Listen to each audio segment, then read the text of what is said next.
आपको इसी चीज को समझना है, मुख्य बात यही समझनी है। देखिए जी जी स्टेप्स होते हैं ना, सीढ़ियां होती है जैसे, तो जी सीढ़ियों जी। में क्या होता है कि हम लोग एक एक स्टेप चढ़ते हैं। हम्म हमें डॉक्टर बनना है ना, हमें ओ ऑडियो ऑफ कर लीजिए, हमें आईएएस बनना है, या हमें आत्मा का हम्म बोध करना है, या हमें समझना है कि मैं आत्मा हूँ। तो वो स्टेप्स है, हम्म। यानी कि वो स्टेज ऑफ माइंड को दिखा रहा है। तुम जहां खड़े हो तुम अभी वो नहीं हो, तुमने तुमको अपने को पहचाना नहीं है, तुम वो नहीं हो। अर्थात जिस जी नाम जी। रूप से हम इस ऑडियो बंद कर लीजिए, बाकी लोगों को नहीं समझ में आएगा। हाँ जी। देखिए, जो जब हम अभी यहाँ पर कर रहे हैं तो हम जिस स्टेप पे खड़े होते हैं वहीं से तो पढ़ाई शुरू करते हैं। अब मान लीजिए हम जिस नाम रूप से जगत में एग्जिस्ट करते हैं वहीं से तो हम पढ़ाई शुरू करते हैं, वहां से हम पढ़ना शुरू करते हैं। लेकिन ये नहीं कहेंगे जहां पर हम खड़े हैं वहां हमने आत्मा समझ लिया। अरे वहां समझना शुरू होता है। हर चीज की समझ की एक प्रोसेस है, एक प्रक्रिया है। तो वो धीरे धीरे होती है। पहले तो हम इस दुनिया से अपने को थोड़ा सा ऊपर करते हैं, नहीं ये नहीं है, हम थोड़ा सा बॉडी से ऊपर आते हैं, लेकिन बॉडी से ऊपर आते ही हमने आत्मा कहाँ समझ लिया। क्योंकि आत्मा समझने की बात है, देखने की बात नहीं है। और जो अनुभव। हाँ जी, समझ की प्रक्रिया होती है वो बहुत धीमे धीमे होती है। वो क्योंकि सूक्ष्म से सूक्ष्म बनते हैं। जो हमारी बुद्धि होती है वो सूक्ष्म से सूक्ष्म बनती है। एग्जाम्पल ले लीजिए, तो हम मान लीजिए इंजीनियर बनते हैं, तो जब हम इंजीनियरिंग की पढ़ाई शुरू करते हैं तो थोड़े थोड़े चीजें आती हैं, थोड़े हम पूरे बनते नहीं हैं। जब हम उसके सारे ही कंसेप्ट को समझ जाते हैं, उस पर हमारा बहुत अच्छा एक्सपीरियंस हो जाता है, तो हम कहते हैं हम इंजीनियर बन गए, यानी कि उसके सूक्ष्मतम स्तर पे पहुंच गए। तो मैं जो था पहले, वो पहले इंजीनियर नहीं था, हालांकि पढ़ाई मैंने ही की। यानी कि मेरी जो बुद्धि थी वो इतनी डेवलप नहीं थी, इतनी विकसित नहीं थी कि मैं वो बन जाता। तो मैं करते करते उससे कंसेप्ट को समझते करते एक्सपीरियंस करते करते मैं वहां जहां पहुंचा। तो मैं और जो इंजीनियर था वो दोनों अलग नहीं हो गए। तब आप क्या कहोगे, जी मैं जी इंजीनियर जी हूँ। जी, आपकी या बात अपने समझ में नाम आई। के पहले भी आप इंजीनियर लगा लोगे, अपने नाम के पहले भी इवन आप इंजीनियर लगा लोगे, एक डिग्री मिल गई ना आपको। तो यहाँ पर भी जब हम कह देते हैं तो अभी हम अपने को आत्मा से अलग करते हैं, तो हमें ये दिखता है मेरा मन। तो हम प्रोसेस को समझते हैं, आध्यात्मिक प्रोसेस है जो हमें अंदर ले जाती है, अंतर चेतना के जगत में ले जाती है, जहां हम ये देखते हैं मैं कैसे काम करता हूँ, मैं जो हूँ नहीं, मैं उसके लिए पूरा दिन रात लगा हुआ हूँ, जबकि मैं वो हूँ नहीं। मैं बहुत लंबे समय तक वो नहीं रहूंगा। ये स्पष्ट हो रहा ना आपको? जी जी। अभी एक मुरली का पॉइंट आया था कल में, पढ़ रहा था, उसमें क्या बाबा ने बोला कि किसी किसी का यह जो आत्मा का जो फाउंडेशन है, मैं आत्मा हूँ, यह पार्ट ना 3 महीने में ही पक्का हो जाता है, और कोई कोई को 40-40 साल लगते हैं फिर भी उनको वो पक्का नहीं होता। ऐसे एक पॉइंट आया था। और अभी जैसे आप इंजीनियरिंग का बोल रहे थे, तो माना यहाँ से भी अभी ये वो पढ़ाई का ही और प्रैक्टिस का भी बात आ गई यहाँ पे, है ना। बिल्कुल। और वो जो माना किसी को। पढ़ाइयाँ होती हैं, जो दुनिया में भौतिक जगत में पढ़ाइयाँ होती हैं, वो 10 साल करते हैं, पढ़ाई करते हैं, वो पैसे कमाने के लिए करते हैं, जन जी जन्मांतर जी को नहीं करते हैं। और यहाँ पर जी तो जन जन्मांतर के लिए है। तो ऑब्वियसली ये बात समझ में आती है, इसमें ज्यादा मेहनत है, इसमें ज्यादा सूक्ष्मता है, क्योंकि ये खत्म नहीं होगी हमारी। फिर ये बाबा ने खत्म बात क्यों बोली, किसी का 3 महीने में भी पक्का पार्ट पक्का हो जाता है पहला बार, किसी का 40-40 20-20 40-40 साल लगते फिर भी वो पक्का नहीं हो पाता पहला पार्ट, मैं आत्मा हूँ इसका। बिल्कुल। अब आप जब जिस स्टेज ऑफ माइंड में, एक और आपको पॉइंट बताते हैं, मुरली में बोला गया है कि जब आगे की जनरेशन जो जन्म लेगी वो बहुत फास्ट होगी, हर बात को बहुत तेजी से कैच कर लेगी। जो नए नए पुराने पुराने एडवांस ज्ञान में आए थे, उनको एडवांस ज्ञान में जो अब निकला है पॉइंट, वो समझने में टाइम नहीं लगा था। और जो जी जो बच्चे बाद में आए अभी, उनको उन्होंने बहुत फास्ट समझ लिया, महीने 2 महीने क्या, 15-15 दिन में एडवांस का कोर्स समझ के बैठ गए। तो समझने में अंतर हम्म क्यों होता है कि ये एक इकोसिस्टम है, एक समझ का एक प्रक्रिया हमेशा ही काम करती रहती है। आप जब कहते हैं मैंने पढ़ाई शुरू करी, तब आप नहीं पढ़ना शुरू करी, उससे पहले भी आप एग्जिस्ट कर रहे थे। आप थे, आपने कुछ ना कुछ तो पढ़ा होगा ना। बिना ज्ञान के तो कोई ऐसे नहीं आ जाता यहाँ पर।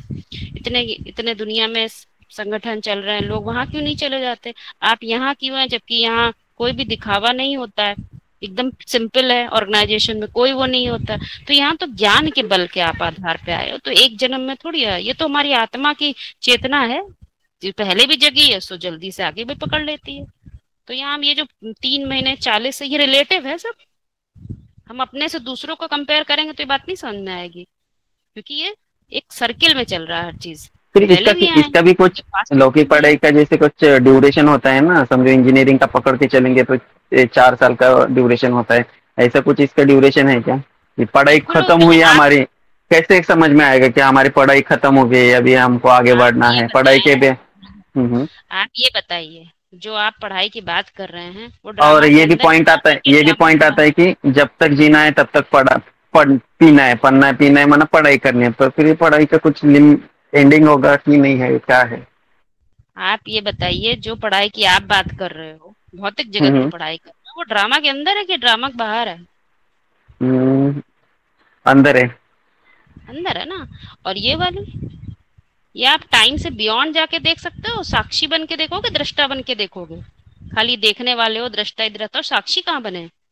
आप बाहर ही नहीं होगे तो ड्रामा को रोल होते हुए देखोगे कहाँ? ये तो आपको से सब कुछ बाहर होके। देखना है, समझना है। हम्म। इसीलिए पढ़ाई को जब हम इस भौतिक जगत से कंपैरिजन करेंगे तो वो बात समझ में नहीं आएगी। ये पढ़ाई होती है जब हम एक ओहदे पे पहुंच जाते हैं। तो पढ़ाई तो ये भी एक पद पर पहुंचने की है, लेकिन वो पद का नाम क्या दिया है? विष्णु पद। गीता में भी यही बात आती है, इस जी दुनिया में जी सबसे ऊंचा क्या है? विष्णु पद। अब विष्णु, ब्रह्मा, शंकर, ये तो चित्र हम देखते हैं, परंतु ये तो चरित्र हैं जो हमारे जी। मानसिक लेवल पर एग्जिस्ट करते हैं। हम पहचानते तब हैं जब हमें अध्यात्म की पढ़ाई पढ़ते हैं, तब हम विष्णु इनको पहचानते हैं, विष्णु पद अध्यात्म। माना, अभी ये पढ़ाई का लक्ष्य क्या है? समझो आपने बोला कि वो है जैसे विष्णु पद, अभी विष्णु पद का क्या अर्थ है? ब्रह्मा विष्णु शंकर तीन है ना, तीन वो दिखाए जी ना चित्र। हाँ, तो तीनों के धाम भी दिखाए हैं आपको। आपने जी। पहले हरी हरी दुनिया, हम हम जब भी ये हम्म ज्ञान शुरू शुरू सुनते हैं ना, तो हम लोग को कितना अच्छा लगता है, स्वर्ग आने वाला है, सब कुछ अच्छा हो हम्म। जाएगा, ये खत्म हो जाए, ऐसे तो बुद्धि में कंसेप्ट चलता है। लेकिन जी जी, स्थूल एक्चुअली रूप से पकड़ते रियलिटी हैं। में, हाँ हाँ, हाँ, स्थूल रूप तो से हमारी पकड़ते वो पहले।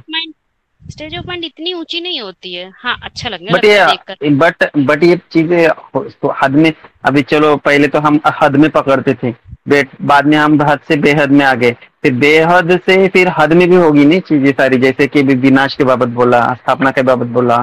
तो जैसे हम पहले क्या, जैसे कोर्स होता है वैसे हमको क्या लगता है कि हद में बुद्धि रहती है, देहभान रहता है, तो हद में पकड़ लेते हैं चीजें, बट जैसे जैसे जैसे ज्ञान सुनते हैं तो बेहद की तरफ जाती है बुद्धि।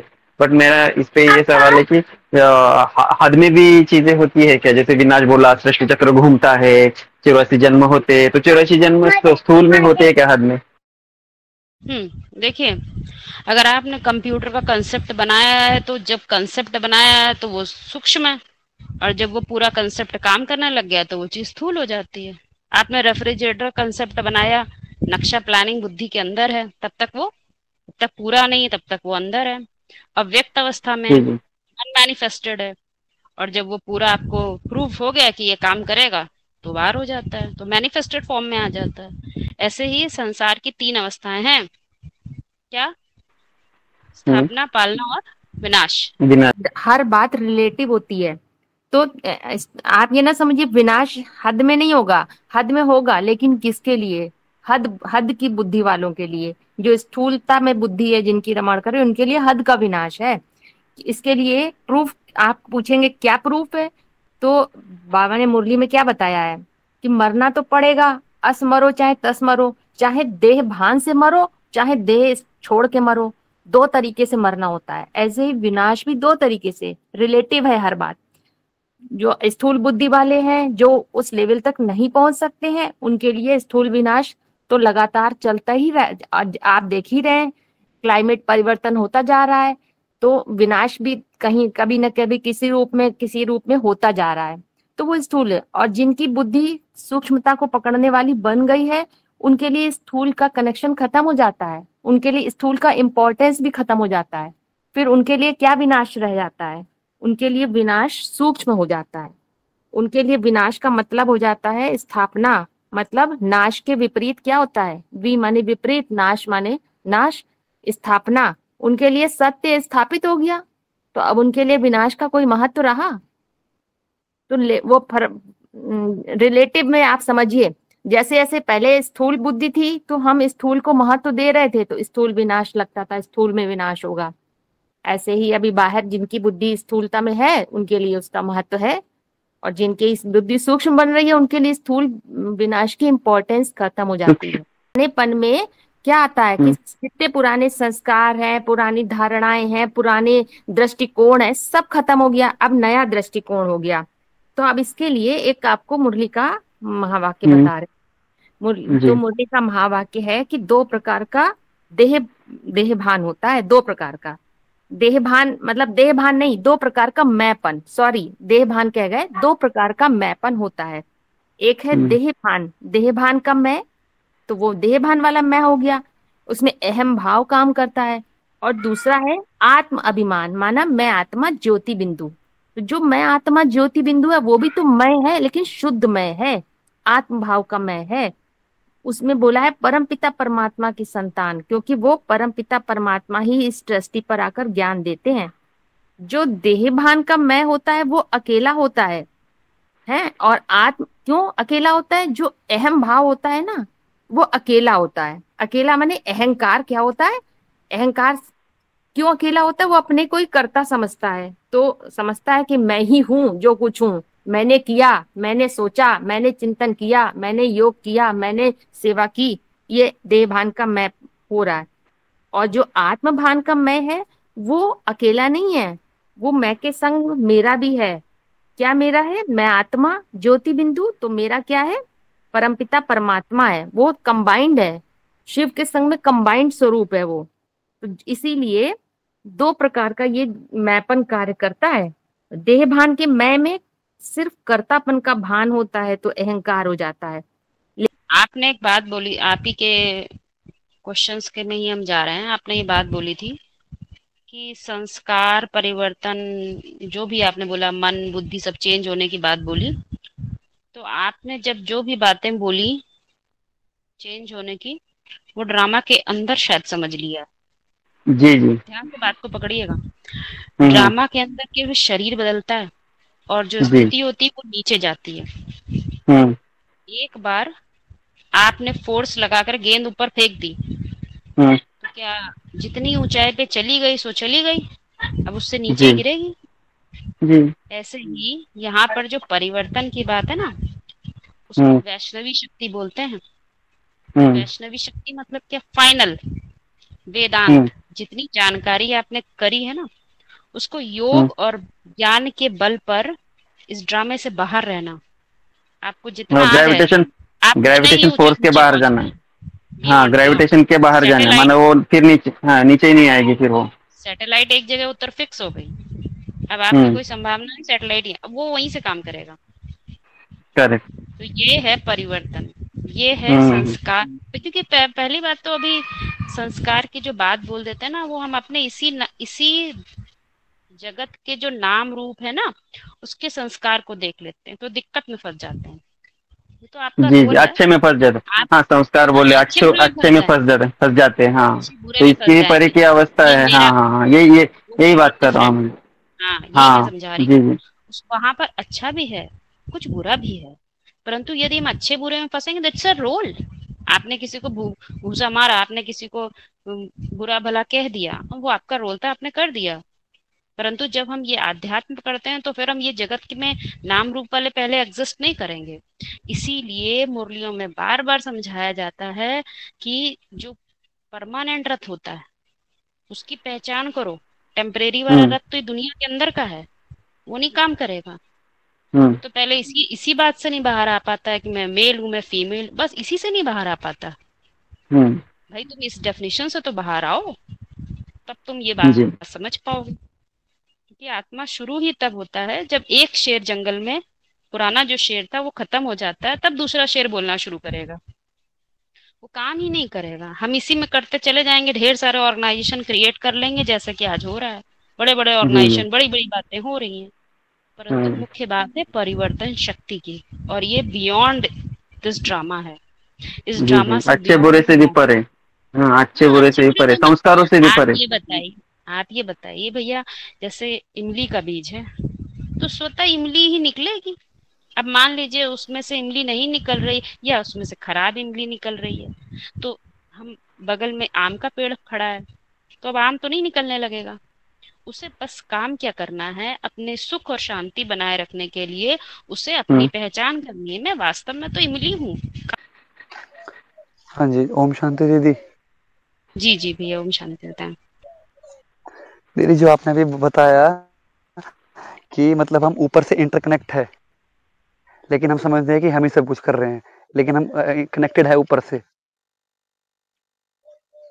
जो मूल चीज है। जी जी, तो आप इसको एक बार रिवाइज कर सकते हो प्लीज? हाँ जी बिल्कुल। देखिए दुनिया में भी जब हम इस दुनिया में आते हैं ना, तो जब हम जन्म लेते हैं तो हमें शायद ये कभी पता नहीं होता हम कहाँ जन्म लेंगे, हमारा एग्जिस्टेंस का क्या नाम होगा, क्या रूप होगा, क्या देश होगा, क्या काल होगा, नहीं पता होता। परंतु एक समय आता है जिसको हम शूटिंग पीरियड भी बोल सकते हैं, जब हम ड्रामा में रोल नहीं करते परंतु अपने रोल को देखते हैं, हम उसको होते हुए देखते हैं और समझने का प्रयास करते हैं कि मेरी जो ये आज दुख और सुख की स्थिति बनी है, इसका कारण तो मैं ही हूँ, ये जान लेते हैं। और दूसरी बात, एक और चीज जान लेते हैं कि ये ड्रामा में हमारा पार्ट उंधा हुआ है। अब जब हम ड्रामे के अंदर ही इस बात को देखते हैं तो बात समझ में नहीं आती, नुंधा है तो क्या मैंने अपने लिए दुख का बीज बोया है, ऐसा सोचने लग जाते हैं। परंतु वास्तव में नुंधा होने का मतलब होता है कि हम एक पैटर्न को फॉलो कर रहे हैं, एक डिजाइन है जो बनी बनाई है उसको हम फॉलो करते हैं। अब उस डिजाइन को हम लोग कैसे समझते हैं, सीढ़ी के द्वारा, कल्प वृक्ष के द्वारा। वो डिजाइन हमें समझ में आती है थोड़ी थोड़ी कि हम मानसिक लेवल पर कैसे एग्जिस्ट करते हैं, क्योंकि हमने कुछ सोचा ही नहीं, कोई बीज डाला ही नहीं तो फल कहाँ से निकला। सृष्टि का भी नियम हमको दुनिया में नेचर का नियम दिखाई देता है क्या, आम का बीज पड़ा ही नहीं है तो आम का पेड़ तो नहीं निकल सकता, इमली का बीज कहीं डाला ही नहीं गया तो इमली का पेड़ तो नहीं निकल सकता। यानी कि कोई भी चीज होने के पीछे उसका कारण मौजूद है। तो बात हमको समझ में आती है, डिजाइन हमारे बुद्धि में है, उस डिजाइन को हम फॉलो कर रहे हैं, कहीं ना कहीं फॉलो करने में हमसे गलती हुई है, जिसको हम पाप कर्म भी कह देते हैं, पुण्य कर्म कहते हैं। तो वो गलती होती है तो हम फंस गए हैं आकर इसमें, बात कुछ नहीं है, क्योंकि दुख और सुख तो सबको ही होता है। अब अपने ही दुख लेके बैठ जाएंगे तो उनको हम विश्व कल्याणकारी नहीं कहेंगे, क्योंकि वो पहले दूसरों को भी देखते हैं, दुनिया में कितना गम है, पहले अपना गम भी तो देखो वो कितना कम है। जब ये बात आती है तो ये बात तो हीरो पार्टधारी के अंदर आएगी, कॉमन मैन के अंदर ये बात नहीं आती, उसको अपनी दाल रोटी से फुर्सत नहीं होता, मैं बहुत दुखी हूँ, मैं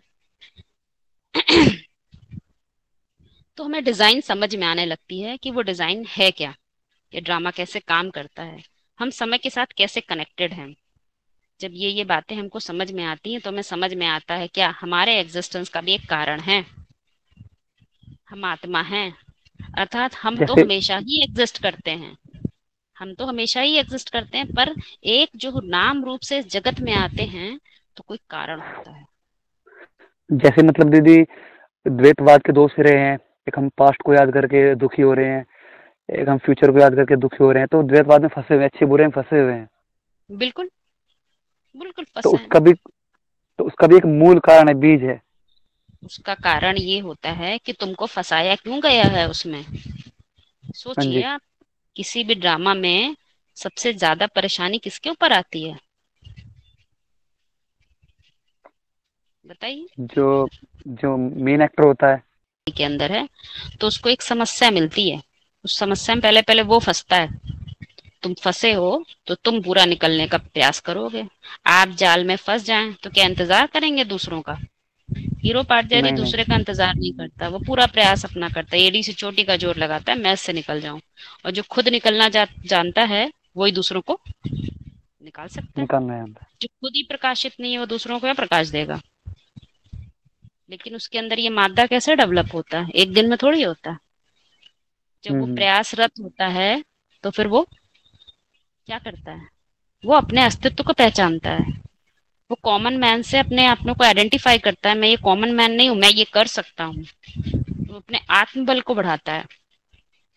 आप आज दिन तक कितनी भी मूवी देख लीजिए, दुनिया में भी ये यादगार मौजूद है, कभी भी कोई भी हीरो पाठधारी अपने बाहुबल के आधार पे जीत नहीं हासिल करता, कितना भी कर ले, लेकिन उसके आत्मबल की आवश्यकता अंततः पड़ती ही पड़ती है। बात क्लियर हो रही ना? तो वो हाँ जी। आत्मबल का विषय है आत्मज्ञान। जो मैं हार रहा हूं तो मैं क्यों हार रहा हूं, कारण मेरे आसपास ही है, मैं समझ नहीं पा रहा हूं। मैं निकलूं तो मैं औरों को भी निकाल पाऊं, क्योंकि मेरे भी तो, मेरे जैसे न जाने कितने ऐसे ही पड़े होंगे जो ऐसे प्रकाश नहीं मिल रहा होगा उनको, बेचारे अंधकार में होंगे। तो मैं निकलूं तो मैं औरों को भी मतलब जो प्रकाशित करने का मार्ग खोल दूं। वो बीज को भूले बैठे हैं, कारण बिल्कुल को भूले बैठे हैं। बिल्कुल।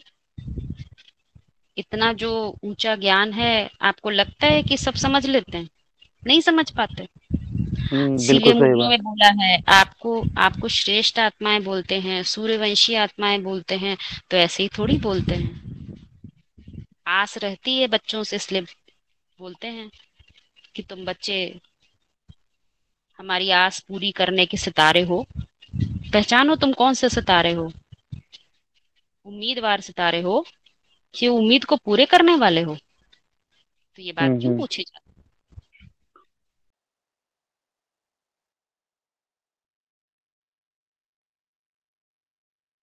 इसमें जो हीरो पार्टधारी का बताते हैं ना कि अगर कोई हद में भी देख लीजिए, कोई मूवी होती है तो हीरो पार्टधारी का जो वर्चस्व होता है वो लास्ट तक अंत तक कायम,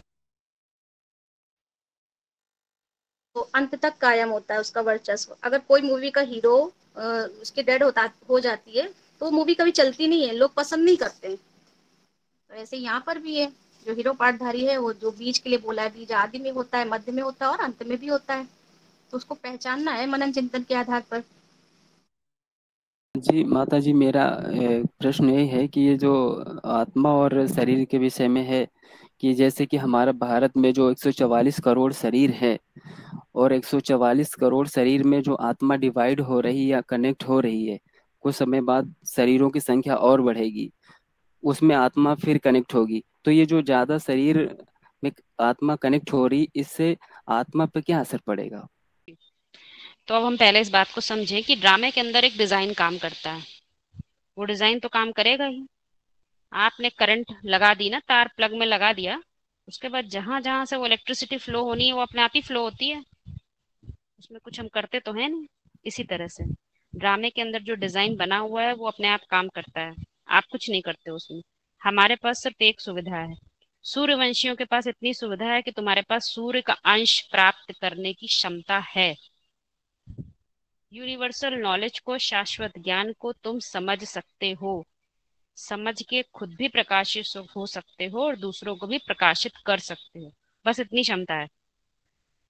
जैसे ये मकड़ी का जाला होता है ना, जाला तो बन गया, बनता भी है, लेकिन उसको हप करने की क्षमता सब में नहीं होती, सब फंस जाते हैं उसमें, फंस के एक दिन मर जाते हैं। लेकिन उससे निकलने की ताकत किससे होती है? उसी मकड़ी से होती है जिस मकड़ी ने वो जाल फैलाया होता है, वो हप कर सकती है। ये बात उपनिषदों में बहुत अच्छा उदाहरण दिया जाता है। तो ऐसे ही हम इस बात को भी समझेंगे। वो डिजाइन है, अब डिजाइन में वो आ गए हैं, वो समय, वो स्थान, वो वायुमंडल क्रिएट हो गया, तो वैसे ही जीव आत्माएं सृष्टि पे जन्म ले लेंगी। आप कुछ नहीं कर, रोक नहीं सकते। पॉपुलेशन बढ़ेगी ही बढ़ेगी, आप रोक नहीं, कोई कितनी प्लानिंग करते रहे। लेकिन जब हम ड्रामा के बाहर आने की लिए प्रयासरत होते हैं तो हम आध्यात्म में प्रवेश कर जाते हैं और हम वहां से देख लेते हैं कि ये डिजाइन है। डिजाइन को समझ लिया तो मैं डिजाइन से बाहर आ सकता हूँ। जो नहीं आ पाएगा वो वहीं पर समय बदलेगा, स्थान बदलेगा, वायुमंडल बदलेगा, वो वहीं पे उसका एग्जिस्टेंस खत्म हो जाएगा। तो आत्माएं बढ़ती क्यों है, जीवात्माएं बढ़ क्यों रही हैं? क्योंकि समय, स्थान, वायुमंडल नीचे होता चला जा रहा है। जितना तमो प्रधान होता जाएगा उतनी नंबर ऑफ पॉपुलेशन बढ़ती चली जाएगी। मतलब दीदी ये समय, नेचुरल प्रक्रिया है। एग्जैक्टली, इसी मैंने डिजाइन बोला। डिजाइन में तो काम शुरू हो गया ना। क्योंकि जैसे डिजाइन जैसे कि बनाने वाला डिजाइन को जान जाए तो उससे बाहर आ सकता है कि नहीं आ सकता? जैसे कि हमारी गानी आंख है, ये पलक झपक रही है तो कोई रोक नहीं सकता, ये प्रक्रिया चल रही है। ये शरीर का है, ये शरीर हाँ का एक डिजाइन है, काम करती है, हाँ लेकिन इसको हाँ काम हाँ करने हाँ। वाला कौन है? आत्मा हो गई। लेकिन आत्मा के भी हम्म। ऊपर काम करने वाला परमात्मा है। उसकी हाँ जी। जब नॉलेज हो जाती है तो हम इसको देखने लग जाते हैं, तो तो हमें ये समझ में नेचुरल। आता है जीवात हाँ, ये जीवात्माएं बढ़ कैसे रही हैं। जो भाई जी ने भी प्रश्न पूछा कि बढ़ती कैसे हैं, तो ये बढ़ रही हैं, तो इसमें कोई कुछ करता नहीं है। आत्मा मतलब आत्मा मतलब समझ रहे, मन बुद्धि की शक्ति। बुद्धि जैसे जैसे अंधकार की होती जाती है वैसे वैसे अवस्था नीची गिरती चली जाती है और पॉपुलेशन बढ़ती चली जाती है।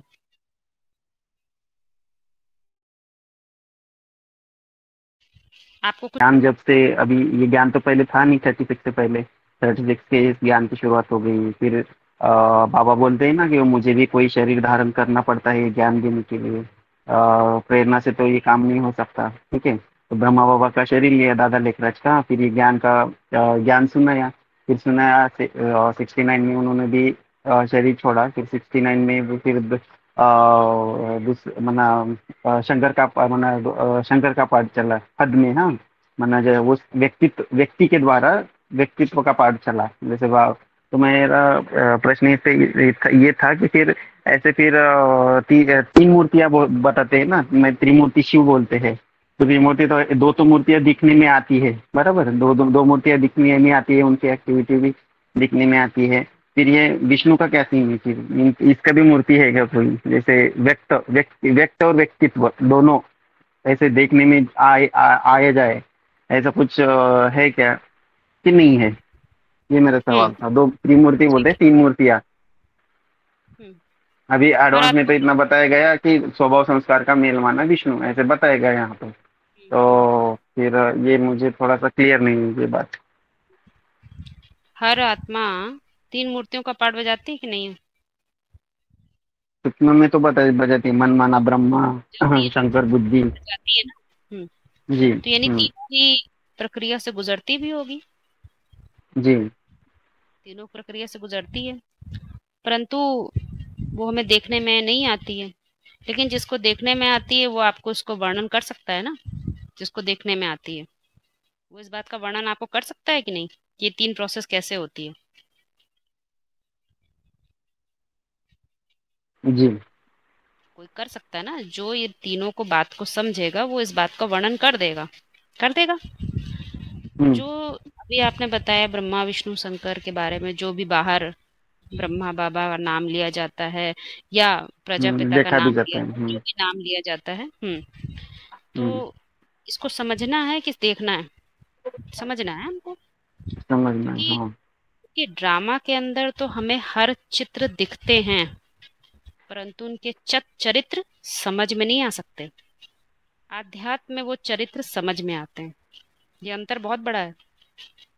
बाहर हम चित्र में हनुमान को उड़ते हुए देख सकते हैं, परंतु आध्यात्म में हनुमान को, उसके चरित्र को समझ लेते हैं। ड्रामा के बाहर होना और ड्रामा के अंदर होना, ये बहुत बड़ा हम्म। डिफरेंस है। ये इतना ही बड़ा डिफरेंस है जैसा कि अधोमुखी मन और ऊर्ध्वमुखी मन को दिखाया गया है।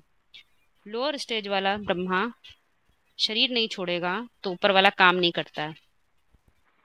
ये बात हम्म। समझाने के लिए आपको वो दृश्य ड्रामा में दिखाया जा रहा है, और जो समझ लेता है वो ड्रामा के अंदर नहीं होता, तभी वो समझ पा रहा है।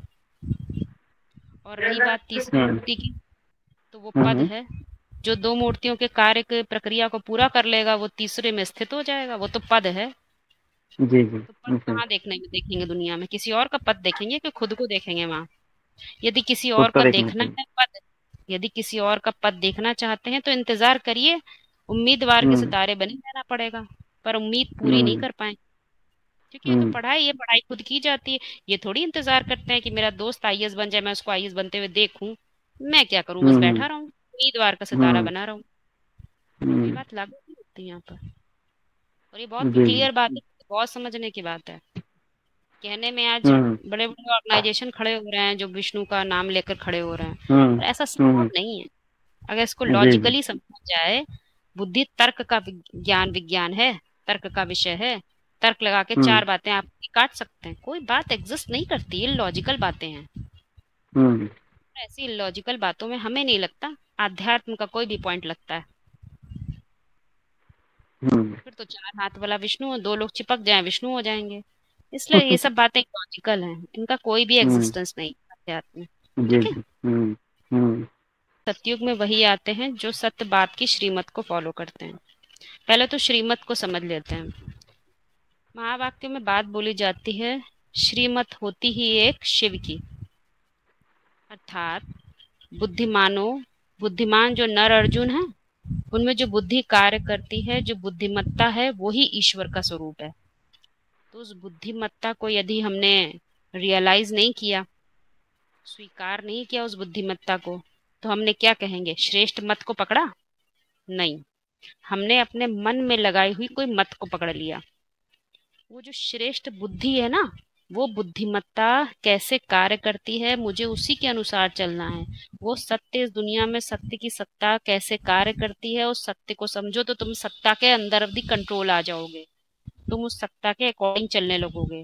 तो जैसे कि श्रेष्ठ मत के अनुसार चलने लग गए। आप एग्जाम्पल लेते हैं, आप किसी कंपनी में जाइए, आप मैनेजर बन गए वहां पर। अब मैनेजर को उसी कंपनी के नियमों के आधार पर ही चलना पड़ेगा, तभी वो एग्जिस्ट कर पाएगा, नहीं तो 2-4 दिन में उसको नौकरी से निकाल दिया जाएगा। तुम यहाँ रहने लायक नहीं हो। उस दुनिया के जो नियम है, कायदे कानून है, ईश मना शासन करता, वर मना श्रेष्ठ शासन करता। कंपनी में भी एक कोई शासन करता है, जो उस कंपनी का सीईओ होता है, उसका शासन चलता है। और यहाँ पर इस दुनिया में सबसे बड़ी सत्ता कौन सी है? ईश, श्रेष्ठ श्रेष्ठ शासन करता ईश्वर। वो सत्ता को जानोगे, समझोगे तो तुम उसके अनुसार जीवित रह पाओगे, नहीं तो तुम्हारा खत्म। क्योंकि ये जो प्रोसेस है, ये कलयुग के समाप्त होने की वेला है और सतयुग के आने। तुमने सत्य को ही नहीं पहचाना, ईश्वर की जो सत्य की सत्ता है, तो तुम कहाँ उसके अंदर भी कंट्रोल आ पाओगे? तुम तो खत्म हो जाओगे, तुम तो पत्ते हो, झड़ जाओगे। तो श्रीमत के अनुसार तुम चलोगे तो ही तो सत्य युग में, सत्य के युग में आओगे। बात समझ रहे ना? सत्य को ही नहीं सही से पहचाना तो तुम्हारा सत्य का एग्जिस्टेंस ही नहीं रहेगा, तुम तो कलेक्लेश में ही पत्तों की तरह झड़ के चले जाओगे।